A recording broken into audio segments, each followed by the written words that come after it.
আসসালামু আলাইকুম। আফসানা মুনতাহা চ্যানেলে আপনাদের অভিনন্দন। আজকে একটি আলুর রেসিপি দেখাবো। প্রথমে আলুগুলো কুচাই নিয়েছি। এবার সামান্য চালের গুঁড়া, লবণ, একটা ডিম, কর্নফ্লাওয়ার এবং সামান্য পানি দিয়ে একটা সুন্দর ব্যাটার তৈরি করে নিব।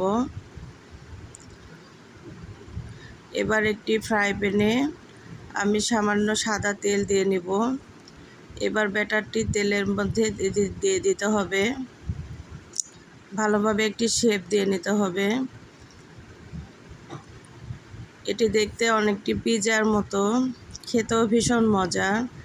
এটি ঢেকে দিতে হবে সেদ্ধ হওয়ার জন্য। এক পাশ হয়ে আসলে আরেক পাশ উল্টায়ে দিতে হবে।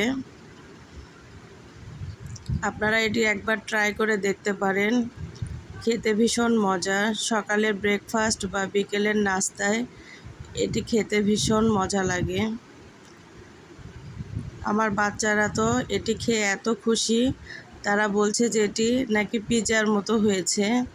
আমি এটি উঠায় নিলাম, হয়ে গেছে আমার নাস্তাটি। এবার পিৎজার আকারে শেপ দিয়ে নিলাম। এখন কিছু সস দিয়ে আমি এটি খেয়ে দেখাবো। এটি খেতে ভীষণ ভীষণ মজা। আপনারা একবার ট্রাই করবেন। প্লিজ আমার চ্যানেলটি সাবস্ক্রাইব করবেন। আমার পেজটি ঘুরে আসার জন্য আপনাদের অনুরোধ রইল। যদি আমার এই রেসিপিটি ভালো লেগে থাকে প্লিজ লাইক দেবেন, শেয়ার করবেন। এতক্ষণ আমার সঙ্গে থাকার জন্য আপনাদের ধন্যবাদ। দারুণ